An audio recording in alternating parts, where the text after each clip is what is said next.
Hey there, welcome to FISM News. I'm Samuel Case. And I'm Renata Kiss. And tonight, the House condemns Kamala Harris's record as border czar. Meanwhile, the Obamas endorse Harris as the Democratic nominee. And the co-founder of the Sinaloa drug cartel is finally arrested.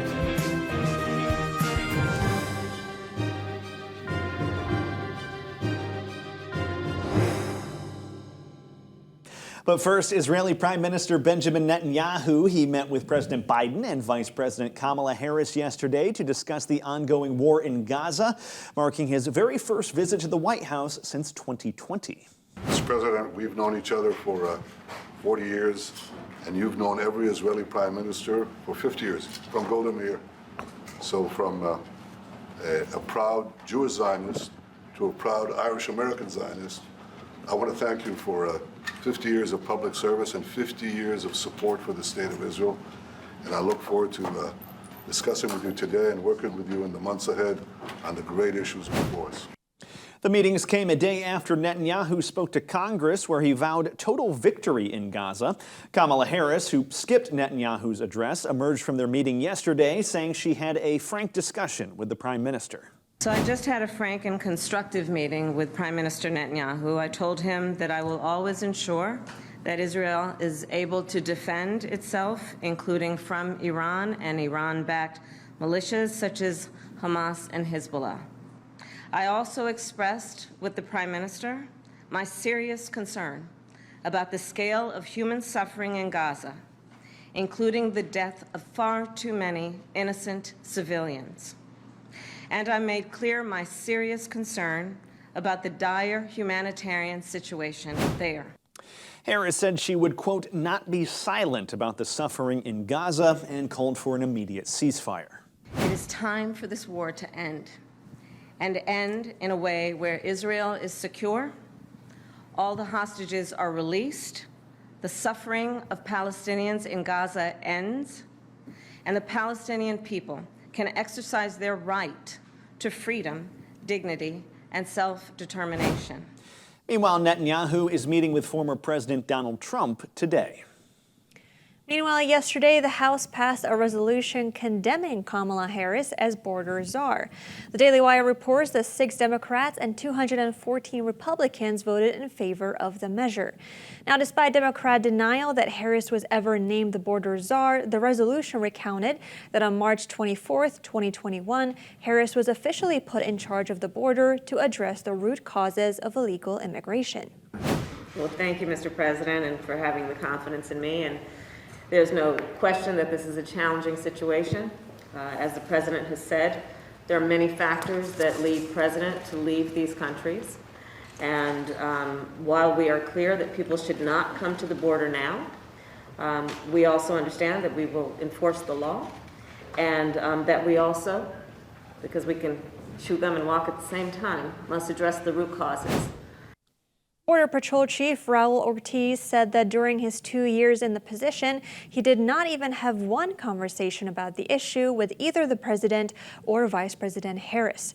He said, quote, I commanded 21,000 people, and that's a problem. The resolution also stated the incredible rise in illegal immigration under the Biden-Harris administration.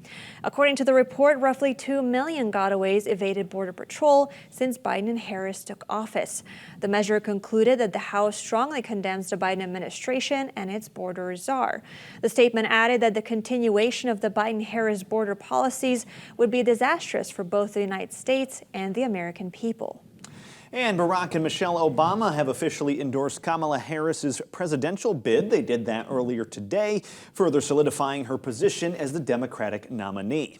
Posting on X, the former president said, quote, earlier this week, Michelle and I called our friend Kamala Harris, and we told her we think she'll make a fantastic president of the United States and that she has our full support. Kamala! Hello. Hi. Hey there! Oh, hi, you're both together. Oh, it's good to hear you both. I can't have this phone call without saying to my girl Kamala, I am proud of you. This is going to be historic. We called to say Michelle and I couldn't be prouder to endorse you and to do everything we can to get you through this election and into the Oval Office.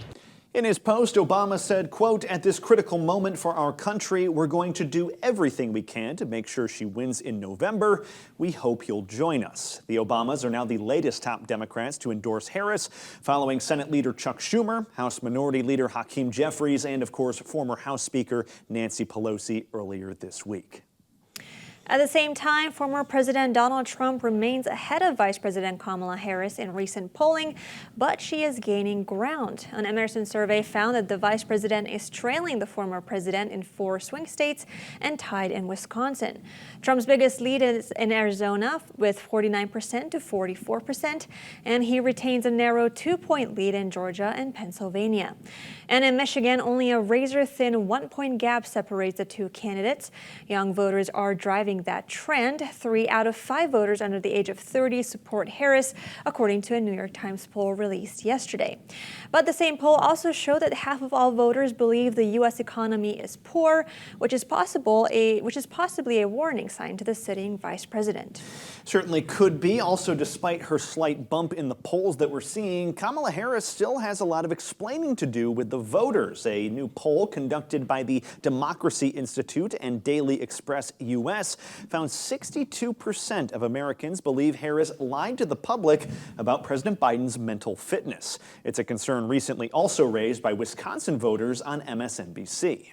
So yes, she's going to be in it, but she also helped keep him in where he's at right now. And if he really is as bad as what they've been saying, I think if he steps down as president and she steps into the presidency before the end of his term, it almost makes me question a little bit more why it didn't happen sooner. She's worked with him. She's been, to my understanding, with him daily, or at least a couple of days a week. Why hasn't this been brought to her attention if she's willing to hide that type of information once she's in office? Now what she's willing to hide for herself. Donald Trump is now making the issue one of his key attacks against Harris. Speaking in a rally earlier this week, Trump said this, quote, "If Kamala will lie to you so brazenly about Joe Biden's mental incapacity, then she will lie to you about anything. She can never, ever be trusted." All right, and up next, we're going to shift away from politics to some international news where France suffers from an absolutely shocking railway attack just as the Olympics are set to begin in that country. The details on what happened and more after this short break. Stay tuned, don't go anywhere. There are moments in life that define us. Choices determine the courses we take. Choices that create life, or those that save a life. And some make life worthwhile. There are decisions to stay or to go, to remain the same or to grow. Sometimes we pray and make peace. Other times we take a stand for what we believe. In celebration, mourning, triumph, and defeat, we are invested in every decision we seek. Despite differences, we have one thing in common, the desire to do all for the glory of God. Keep your wallet aligned with your heart and your investments in harmony with your faith. Timothy Plan, biblically responsible mutual funds, ETFs, and retirement plans. Before investing, carefully consider a fund's investment objective, risks, charges, and expenses contained in the prospectus available at timothyplan.com. Read carefully before investing. On January 21st, 1824, a baby boy was born in Clarksburg, Virginia. His name was Thomas Jackson. And during the American Civil War, he would become the second most famous general of the Confederate Army after General Robert E. Lee. Most people do not recognize him by his given name, but many do know him by his legendary nickname, Stonewall Jackson. To watch more episodes of A Moment in History, go to FISM.tv. Tragically, and all too often, a young mother in an unplanned pregnancy is in crisis. You can be there for her by giving a life-changing ultrasound through preborn. Seeing her baby on ultrasound is a game changer, doubling the chances she will choose life from 40% to 80%. For only $28 a month, less than $1 a day, you can show a mom her baby on ultrasound.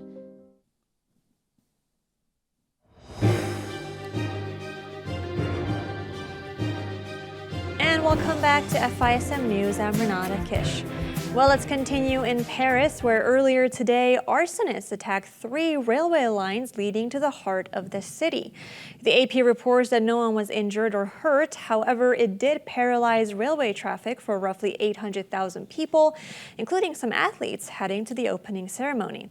French officials condemned the vandalism as a criminal act, but they said it didn't have any direct connection to the games. Prosecutors are now investigating the incident. Convicted individuals could receive sentences up to 20 years for property damage and threatening the country's fundamental interests. Nonetheless, the mayor of Paris said the attacks would have no impact on the opening ceremony, which took place tonight at 7:30 p.m. local time. According to Reuters, Paris deployed about 45,000 police officers and thousands of soldiers for the opening show. Hopefully that's the only incident we have during these games. It's a very dangerous time in the world. Speaking of which, fighting does continue to rage on in Gaza with no ceasefire currently in sight. Israeli forces are now pressing deeper into the former humanitarian zone to the east of the city of Khan Yunis, where they say they've now killed 100 terrorists. The Israeli military announced yesterday they have now recovered the bodies of 5 hostages in that area.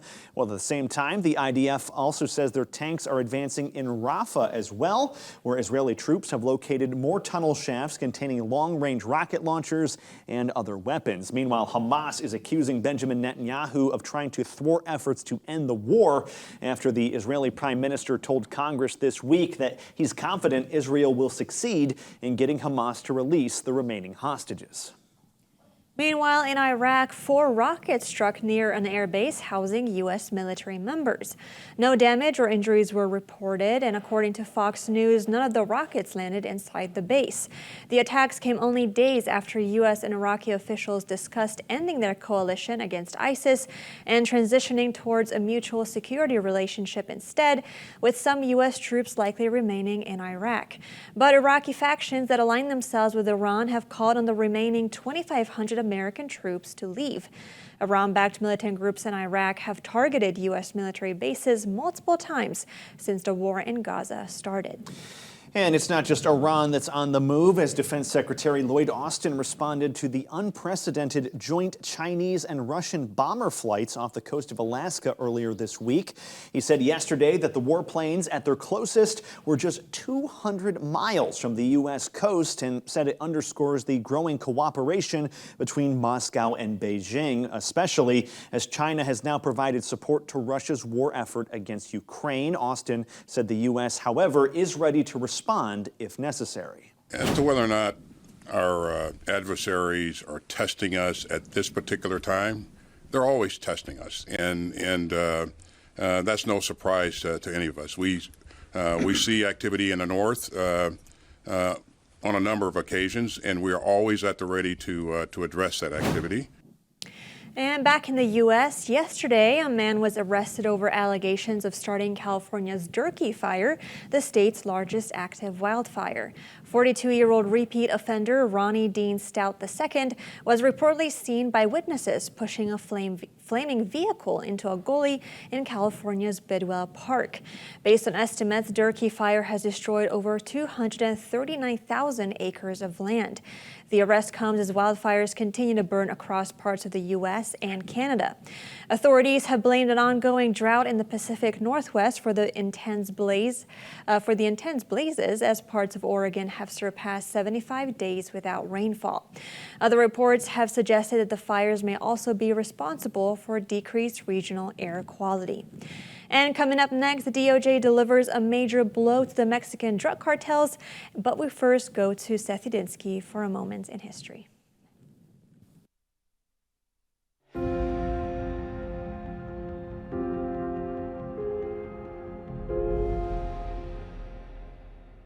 Welcome back to Moment in History. I'm Seth Udinsky. One of the most famous events in world history is the 1492 voyage of Italian explorer Christopher Columbus, commissioned by the rulers of the growing Spanish Empire. Most historians allege that Columbus's reasons for embarking on this journey to the Americas were as follows: imperialism, colonialism, glory, God, and gold, and finding a westward passage to Asia to make trade with Europe easier. But there's much more to this story than meets the eye. I'd like to uncover the hidden reason behind Columbus's voyage, a reason that actually has been largely lost to history. I'll begin by showing my hand early with a statement, and then I'll back it up. Columbus was the last medieval Christian crusader. Now let me explain. In the late 15th century, the Ottoman Turks, the most insidious long-term Islamist foe against Christendom during the second millennium, was breaking down the gates of Western Europe. The vegetative Byzantine Empire, already on its deathbed by the time of Columbus's birth, was struck by a death blow by the Ottomans in 1453 when they turned their sights now to the west. At the same time, the Spaniards in the west were furiously driving the last of the Turks from their lands following a whopping 750 years of almost nonstop conflict. In 1492, only months before Columbus set sail on the Atlantic, the Spaniards retook the Iberian Peninsula for Christendom. Now, Columbus, a devout Roman Catholic, was fueled by his faith. Seeing the long-term danger that the Turks posed to his faith and to his country, his intention in traveling westward was primarily driven by the same crusading fire that drove that first generation of Christian princes to free the Holy Land from the Arabic pagans back in 1099. His plan, funded in part by the Crown of Spain, was to outflank the Ottoman Turks. By finding a passage westward to Asia, the Christian nation-states of Western Europe could mobilize a force to surround the Muslims from the east and the west, thus stemming the unceasing tide of Mohammedans into Christian lands. And the end goal would be the defense of Christendom, a recapture of the fallen Byzantine capital of Constantinople, and perhaps even an attempt to take back the Holy Land itself. Now, you have to understand how dire this situation was for Christendom. The Ottoman Empire was massive and it was growing. The Ottomans themselves were ruthless and bloodthirsty, enforcing blood taxes on the Christian citizens of their lands where they would conquer, and they would essentially kidnap Christian boys in Eastern Europe and use them as sex slaves before spiritually mutilating them into expendable soldiers of the Ottoman army. They were also notorious for trafficking hundreds of thousands of Christian women and selling them as sex slaves. Now, for Columbus and the Spanish crown, the fate of Christendom was at stake. History tells us, of course, that Columbus's crusade did not accomplish the goal of defending Christendom from the Ottomans, in large part simply because of the massive continent in between him and the Asian landmass. The Ottomans did come uncomfortably close to penetrating Western Europe until the dramatic Christian victory at the Battle of Vienna in the 1680s, led in large part by the furious charge of the Polish winged hussars. The tide of Islam was finally stopped and the Ottoman Empire fell into obscurity before succumbing to another Western power in the early 20th century, the British Empire. Columbus, the Crusader, for his part, did largely succeed in bringing the banner of Christendom to a pagan land, however, and his efforts helped establish a massive new Christian-ruled region in the Western Hemisphere. Thanks so much for joining me once again for A Moment in History.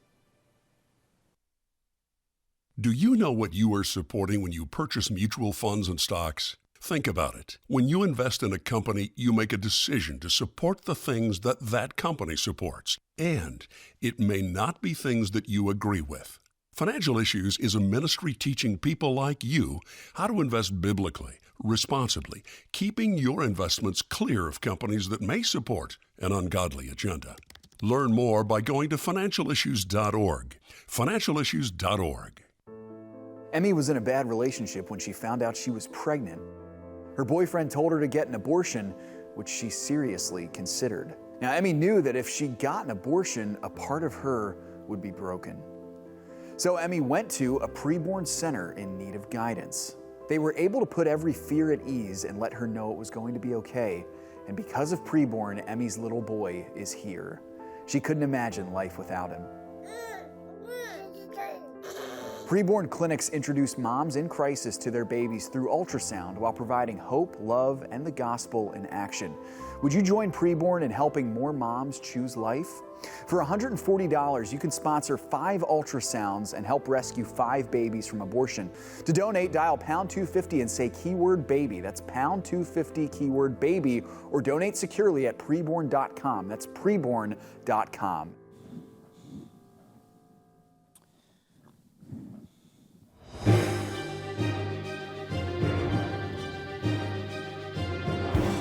All right, and welcome back to FISM News. I'm Samuel Case. We're going to kick off this segment now with a major blow to the Mexican drug cartels.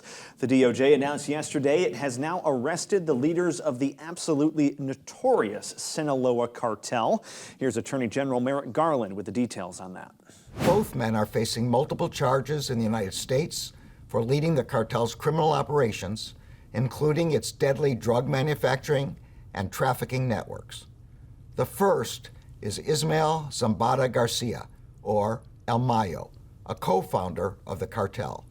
He is facing charges for fentanyl trafficking, money laundering, firearms offenses, kidnapping, and conspiracy to commit murder. The second, Joaquin Guzman Lopez, is a son of its other co-founder, known as El Chapo, and is facing charges for trafficking in large quantities of cocaine, heroin, and meth, among other drugs.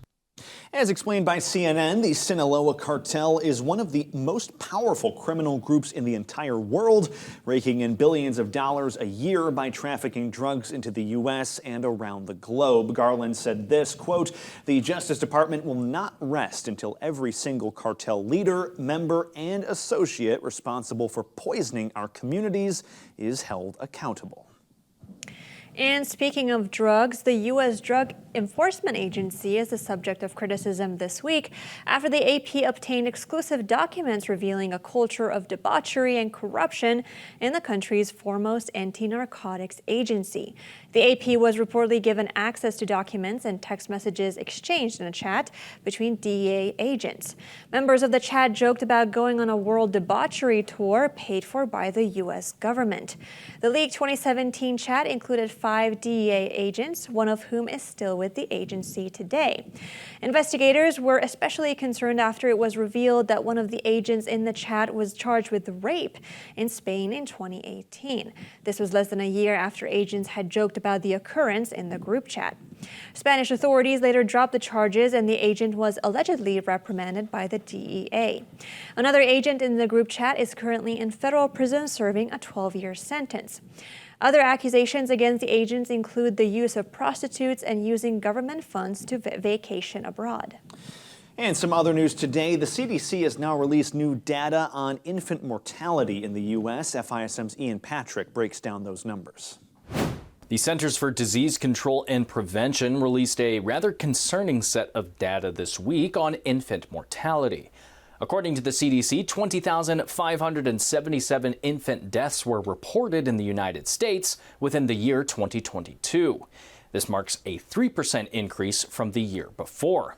In addition, the infant mortality rate also represented a 3% year-to-year increase, with 2022 showing 5.61 infant deaths per 1,000 live births.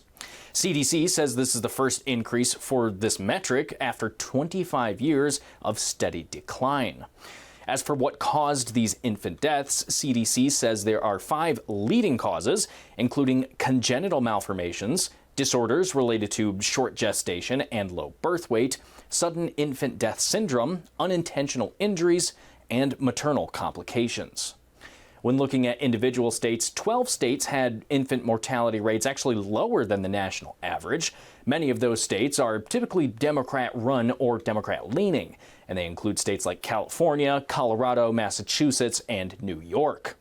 19 other states were listed for having infant mortality rates significantly higher than the national averages. Now, obviously, this is a harrowing data set. The loss of any baby is heartbreaking, especially to the parents. University of Maryland researcher Marie Thoma remarked that the data is concerning, given that it's going in the opposite direction from where it has been, those being her words. Now, the underlying reason for why there has been an uptick in infant deaths is still not fully known. However, it does appear that this increase has already been attributed to post-Roe pro-life policies in certain states. For example, a Washington Examiner report on the matter specifically highlights the deaths due to congenital malformations. In their reporting, the Examiner says that some of the increase in these particular infant deaths, quote, may be due to several states' restrictions on abortion following the overturning of Roe v. Wade in June of 2022, with many women unable to choose abortion following the diagnosis of fetal anomaly. This wording is similar to a study released earlier this year by the Journal for the American Medical Association. That study looked at infant deaths specifically in the state of Texas, claiming that infant mortality there was significantly higher than expected, also for the year 2022. And the JAMA study blamed that rise on Texas's abortion ban. Ironically, both this CDC dataset and the JAMA study do not count abortions in their metrics for infant deaths with regards to gestational periods. Like the JAMA study before it, the CDC study does not account for the fact that babies who were previously aborted because of their medical condition are now being born in states with pro-life policies. In other words, there's a higher chance of babies being born in states with pro-life policies, but that could also unfortunately lead to babies being born with certain abnormalities like the ones we previously mentioned. This is Ian Patrick reporting for FISM News. Thanks for that report, Ian. Meanwhile, over in California, Governor Gavin Newsom has issued an executive order to clear out homeless encampments. There are simply no more excuses. Those were his words in a statement that otherwise praised the state's efforts. The governor's recent decision to crack down on encampments comes after the Supreme Court ruled that cities can ban homeless encampments in public areas even if shelters are full. Newsom responded to the ruling by saying that the decision provides state and local officials the definitive authority to implement and enforce policies to clear unsafe encampments from our streets. Newsom blamed the law's previous ambiguity for letting encampments overrun his state, despite spending $24 billion on the homelessness issue since 2019. California has the highest homeless population in the country, and it's only gotten worse in recent years. Last year, there were 180,000 homeless people across the state, with about 123,000 without shelter. Homeless encampments have gotten so bad near freeways that the California Transportation Department had to come up with its own system for clearing up encampments. Now, and I would have to imagine it's gotten pretty bad if California Governor Gavin Newsom, who's probably the most liberal governor in the country, is now cracking down on this problem. Exactly, yeah. I think he's just taken advantage of the new law, which is now a lot more clear than it was before, so he can blame it on the ambiguity of the law to, now to act on it instead of before. Yeah, so hopefully there's some results there, regardless of the political motivation. We can only hope. And speaking of California, its $20 an hour minimum wage is now wreaking havoc on the state's fast food industry and could cause two of the state's most popular chains to go out of business. One Table Restaurant brand, that's the brand that owns Tender Greens and Takoya, announced this week that it's filing for bankruptcy, blaming a slow recovery from the COVID-19 lockdowns, as well as I said, the state's minimum wage. CEO Harold Herman, he explained that although many of the stores that he owns were exempt from the new minimum wage, the stores still struggled to compete for workers with other stores that were subject to the higher wages. This also comes as store owners across the entire state are blaming the new minimum wage introduced last year for rising costs and also difficulties competing for workers. So imagine that. If it costs more to pay your workers, that might put you in some financial trouble. Yeah, they're learning the hard way. All right, well, that's our program for today. Thank you so much for joining us, and please visit FISMnews.tv for more content. And if you're just scrolling on your phone over the weekend, be sure to follow us on social media. Just type in FISM News on your favorite platform, or you can also download the FISM app to take us wherever you go. Thanks so much, God bless, and we'll see you on Monday with more news coverage. See you then.